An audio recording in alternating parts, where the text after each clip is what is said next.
Hello everyone, it is Tuesday today, which means it's time for another video. A few weeks ago I made a video where I tried to get as many weapons from Fallout New Vegas into Fallout 4, check it out if you haven't already, and some of my favorite weapons that were in that video were World War II weapons, because well, I just think they are awesome.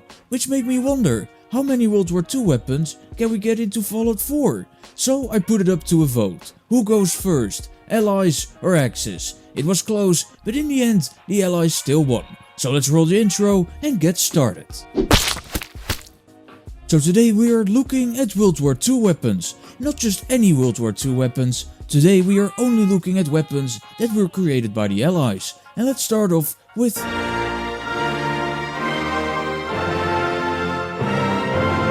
There are not many British World War II weapons that have been turned into mods, but the mods that do exist are absolutely awesome. So let's start off with the Enfield, made by ASXAS, who is of course famous for his blue tape weapon editions, and this one is no different. If you have seen the Fallout New Vegas weapons video I made, you know that I like blue tape, so I was particularly excited about this one. Like always, this weapon comes with a ton of modifications, which even include a couple of different paint jobs you can choose from. Another thing that is exciting is that you can choose between infantry receivers and sniper receivers, which means that when you have an infantry receiver you will have a faster reload speed, but when you have a sniper receiver you can equip it with a scope, and it will also change your reload animation depending on what kind of receiver you have. But if you are looking for something that shoots a little faster, then the Bren gun might be the one for you. Introducing the Bren gun, made by the Fallout London team. As I'm recording this, it has not even been released yet,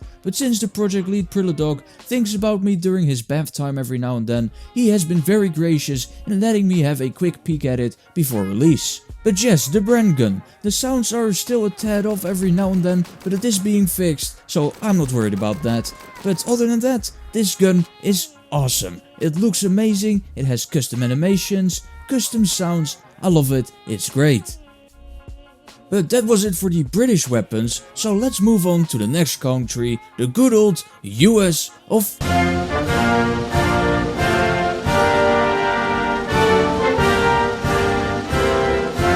And let's start off with something simple, the pistols, and for that we of course have the M1911, introducing the 45 auto pistol made by Deadpool 2099.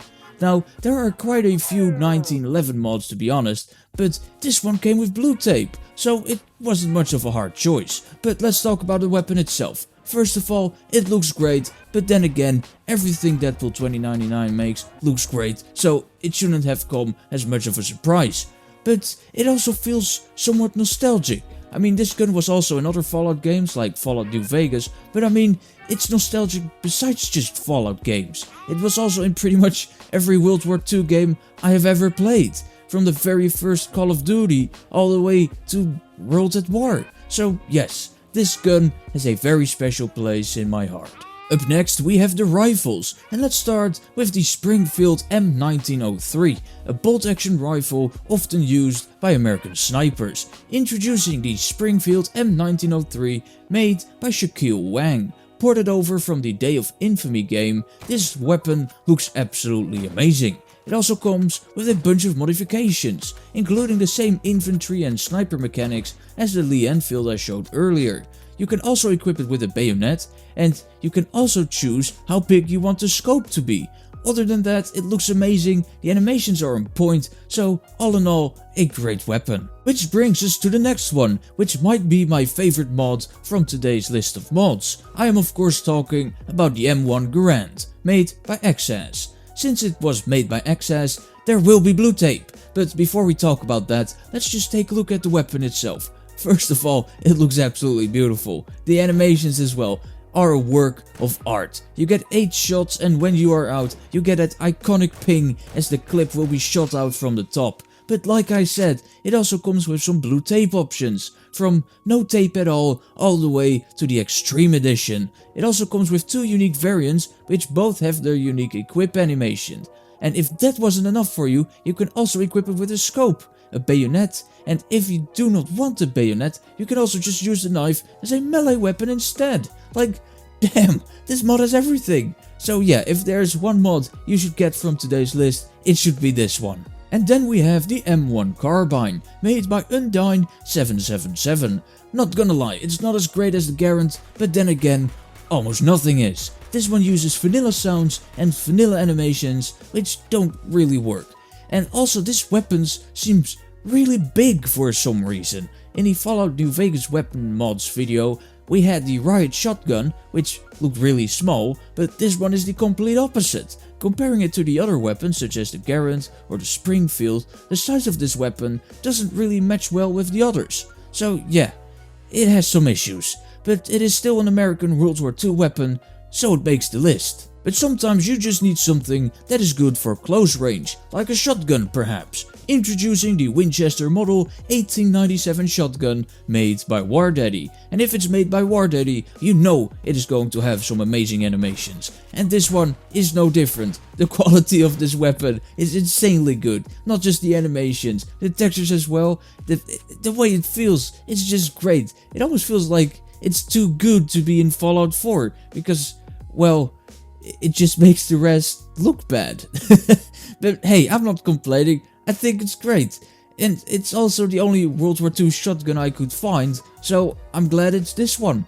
But moving on to submachine guns, and first up we have a rather small mod. It is the Thompson Dual Mag, also made by ASXAS. I chose this one because the replacer is, well, a replacer. I just want some stick mags for the Thompson, and that's exactly what I got. And also, since it was made by ASXAS, it comes with blue tape. And you know that I always love me some blue tape. This mod also comes with some new modifications, like the stick mag obviously, but you can also choose to have a double mag, which has a shorter reload time and also has the famous blue tape. Other than that, the weapon and modifications just stay the same, which is fine. And now for our last American weapon, we have the weapon that was designed to replace the Thompson. I am of course talking about the grease gun. Introducing the grease gun, made by DEADPOOL 2099. Like I said in the last video, this weapon does come with some tape, and I vowed that I was gonna turn it blue, and I will. I just haven't found the time for it yet. But yes, the grease gun. It looks good, it doesn't do too much damage, but I still find it a quite enjoyable gun. Other than that, I don't know really what else I can say about this one. So let's just move on. Which brings us to our next and final country, the glorious...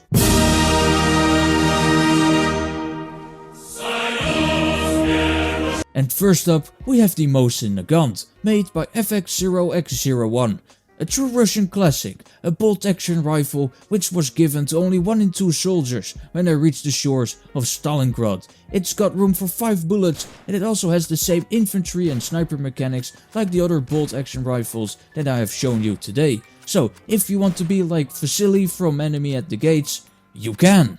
Get the sniper receiver, put a scope on it, and start making Russia proud. And of course, you can put a bayonet on it and charge right into the enemy. Just make sure you win, cause you will be shot if you return. But if the MOSIN just isn't fast enough for you, we've also got the SVT-40. Introducing the SVT-40, made by ASXAS. Just like the Garand, the quality on this one is absolutely amazing. The normal version of the SVT-40 is pretty fun to use, but the unique legendary variants, now that's a whole other thing altogether. They both have unique equip animations that are so good that they need to be mentioned. So first up we have the ASXAS, and when equipping it, you give the rifle a little lick. And no, I'm not kidding, you actually give the rifle a lick. But that's nothing compared to the other unique, which I can't even pronounce. When equipping this one, you crack open a vodka, you drink it, you throw the bottle away, and then proceed to your weapon. Like, holy shit. That's amazing. It also comes with a bayonet, which you can also use as a melee weapon. But who cares about that? Like, holy shit, I haven't even mentioned the tape yet. Look at the tape. I'm not gonna lie, the Garand is still on the first place, but this one is on a very close second place. And then we have our last weapon, something that is even faster than an SVT-40. Introducing the PPSH-41, also known as the burp gun, made by Makarov. The fire rate on these things are quite insane. And it's also one of the most inaccurate guns I have ever played with. So it is definitely realistic. But other than that, it also looks really nice. But that's about it. that was the last weapon on our list. So I hope you enjoyed. If you did, then make sure you hit that like button, subscribe for more, and a special thank you to all my patrons. Do you also want to help out the channel? Then you can do so by becoming a patron yourself. I want to thank you for watching. My name is Tuesday, and I will see you next time.